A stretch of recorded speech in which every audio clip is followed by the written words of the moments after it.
Hello everyone, আসসালামু আলাইকুম। Welcome back to my channel unique recipes by Jharna. আজকে খুবই চমৎকার একটি রিঠা মাছের রেসিপি নিয়ে আপনাদের সামনে হাজির হয়েছি। আজকে আমি আপনাদেরকে রান্না করে দেখাবো মিষ্টি আলু এবং গুঁড়া আলু দিয়ে রিঠা মাছের ঝোল।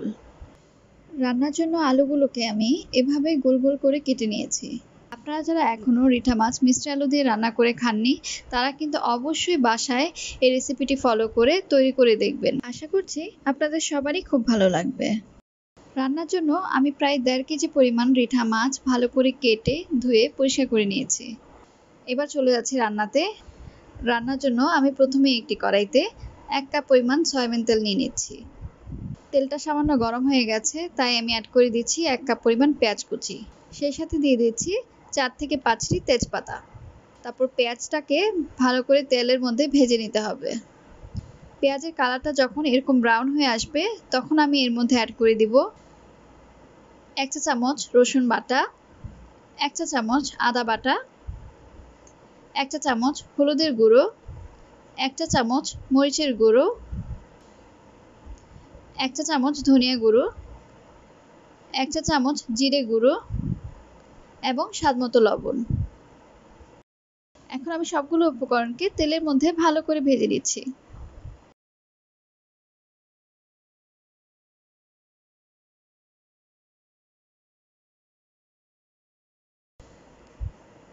অ্যাড করে দিচ্ছি সামান্য পানি, যাতে মশলাটা পুড়ে না যায়, এবং মশলাটাকে ভালো করে কষিয়ে নিচ্ছি। মশলাটা খুব ভালোভাবে কষানো হয়ে গেছে। এখন আমি কেটে ধুয়ে রাখা মাছের টুকরোগুলো এই মশলার মধ্যে অ্যাড করে দিলাম।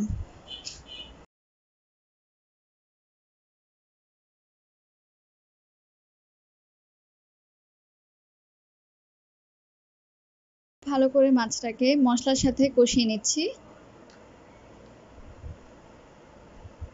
তারপরে অ্যাড করে দিচ্ছি সামান্য পানি।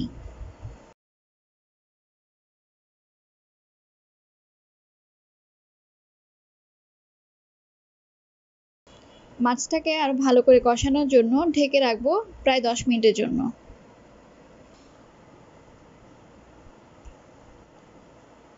10 মিনিট পরে মাছটা যখন প্রায় হাফ সেদ্ধর মতো হয়ে যাবে, তখন আমি মাছটাকে মশলা থেকে একটি বাটিতে তুলে নিব। সম্পূর্ণ মাছটুকু আমি মশলা থেকে তুলে নিয়েছি। এখন কড়াইতে যে মশলাটি আছে, সেখানে আমি প্রথমে গুঁড়া আলুগুলো ঢেলে দিলাম, কারণ এই আলুটা সেদ্ধ হতে একটু সময় লাগে। 5 মিনিট রান্নার পরে অ্যাড করে দিলাম মিষ্টি আলুর টুকরোগুলো। এরপর আলুগুলো মশলার মধ্যে ভালো করে কষানোর জন্য নেড়ে চেড়ে ঢেকে রাখবো আরও 10 মিনিটের জন্য।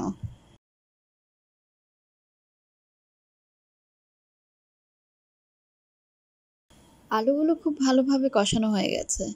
এখন আমি এর মধ্যে গরম পানি অ্যাড করে দিচ্ছি। আমি এখানে ঠান্ডা পানি অ্যাড করছি না, এর কারণ হচ্ছে ঠান্ডা পানি অ্যাড করলে আলুগুলো শক্ত হয়ে যাবে। আবারও ঢেকে রাখছি 8 থেকে 10 মিনিটের জন্য। 10 মিনিট পরে ফিরে এলাম। এখন আমি তুলে রাখা সবগুলো মাছের টুকরো আলুর সাথে মিশিয়ে নিচ্ছি। খুব আলতোভাবে মাছগুলোকে অ্যাড করতে হবে, তা না হলে কিন্তু মাছগুলো একদমই ভেঙে যাবে।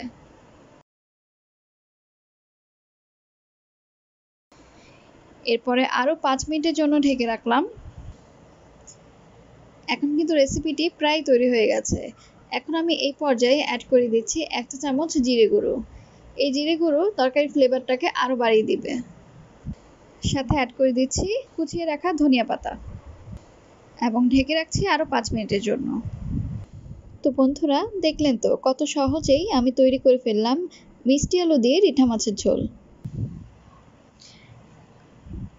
আপনারা কিন্তু রেসিপিটি ফলো করে অবশ্যই বাসায় তৈরি করে খেয়ে দেখবেন, এবং কেমন লাগলো তা আমাকে কমেন্ট সেকশনে কমেন্ট করে জানাবেন।